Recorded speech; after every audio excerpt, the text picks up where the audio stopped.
Today's video is going to be dedicated to all you beginning video creators and filmmakers. We're going to break down the basics of video production to help give your videos just that little bit of extra high production value. Some of you may already have some knowledge in this area, but I highly recommend you just listen because it's always a good thing to keep learning and to reinforce what you know. Hell, I'm always learning as well. So before we begin, make sure to like this video and subscribe so that way you can get more photo and video tips from me. The first step to video production, get a camera, of course. You don't necessarily need the biggest and most expensive camera out there. Most cameras that I've come across, and that includes smartphones, they have the standard digital format of HD 1080p. Of course, if you spend a little bit more, you'll be able to get that 4K resolution that everyone talks about. It's not a necessary thing to have, but if you want to future-proof yourself, then I highly recommend investing in it. Along with getting a camera, you probably want to think about how do you want to do your setup. The best thing to invest in is a tripod. You don't have to spend a lot to get a basic tripod, so it's worth having that investment. Another cheap option is to just stack a bunch of books on your desk and then just set your camera on top of it. If you plan to use your smartphone as your camera, then you might want to get yourself a mount for it. If you are on the market for a new camera, maybe consider finding something with a flip out monitor or a flip up monitor, or even just getting an external monitor. However, if money is an issue, then most cameras have autofocus. The next thing you need to do is find a location. Ideally, find somewhere that's kind of quiet because ambient sound can ruin your videos. And I'll get to that part later. When it comes to finding a location, consider, do you want to shoot at night or do you want to shoot in the day? I say that because lighting is the main reason. It's one crucial part of filmmaking I feel gets swept under the rug too often. Sure, most cameras do well in low light. However, we often forget that this footage ends up in the editor's hands, and coming from an editing perspective, it's a pain in the ass. If you don't have any lighting equipment, I just recommend go to a room that gets lit very well in the daytime. One thing you should consider when you find a location is just take the time to clean it up a bit. I know you want some personality in your video, but take the time to clean up just so that way it's not so distracting. If you want, you can always consider filming in front of a blank wall or even in front of a backdrop. If you plan to go that way, I just suggest you stay a few feet away from the surface so that way you don't get any distracting shadows behind you.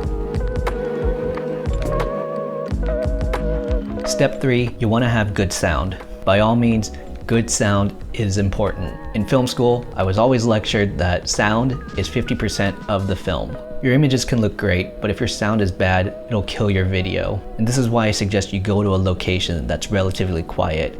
And to me, that's the bare minimum. I highly recommend you pick up an onboard microphone. This will at least help your audio issues to go from sounding like this is just coming straight from the camera, to sounding more like this.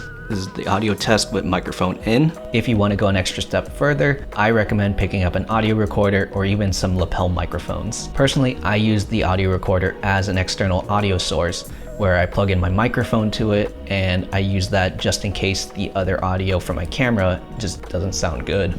You don't have to connect a microphone to it. You can just use the audio recorder itself. Here's an audio sample. This is a sample of my audio recorder, just the microphone on here. It's not a necessary purchase, but it's a good backup. Now, I suggested a lapel mic. It's a very nifty sound tool to have. In fact, most of the audio you're probably hearing is the lapel mic. The lapel mic will give you clearer audio because it's closer to you and it just sounds very crisp and clear. Here's a sample. This is audio with the lapel mic. It's very small and very portable. I just suggest you hide it because it looks a little amateurish if you just clip it onto your shirt.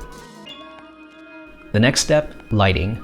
The best advice I can give to all beginning photographers, videographers, and filmmakers, take the time to understand lighting. Lighting can make or break your image. I mentioned earlier, make a decision on whether you want to shoot at night or day. Daytime is great, especially if you don't have your own light kit. If you plan to use daylight as your main source of lighting, then find a good window that gets a lot of light. Just set your camera up in front of the window, stand a few feet back so it's not so harsh, and the light should give your face a nice even look. Shooting at night or in a very dark room, I think it's great because you can then control your lighting source. However, you're gonna need a lot of light. If you really want a cheap light kit, I just suggest go to a hardware store, pick up a few of those clamp lights or even just some work lights and just use that. In total, you're gonna probably need at least 3 lights. I can cover more about that for another video.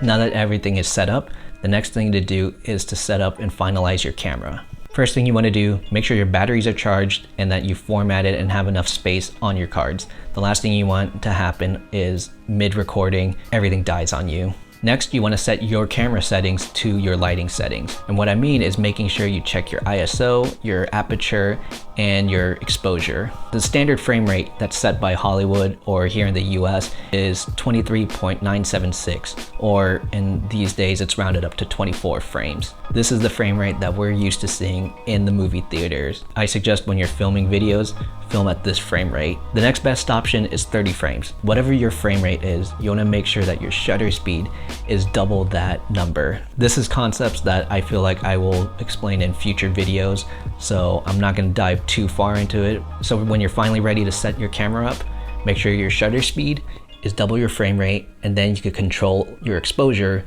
with your aperture and the ISO. And once all your camera settings are set, just focus and hit record. And after recording, the next step is editing. I know all this information is probably overwhelming. I promise you, the more you do this, the more second nature it'll be. Even though I went to film school, coming out of it, I still felt like I didn't know everything. And it just took a lot of trial and error on my own and just playing around with all my equipment and learning from other people. So don't worry, you'll be able to do this. Just keep an open mind and just keep practicing. If you guys like these video production tips, then make sure to like this video. Definitely, you're gonna wanna subscribe to me because I'm gonna be doing more tip videos, kind of expanding off of this one. And if you guys have questions, suggestions, or even some struggles on your own productions, feel free to leave a comment and let's just chat. So until the next video, see ya.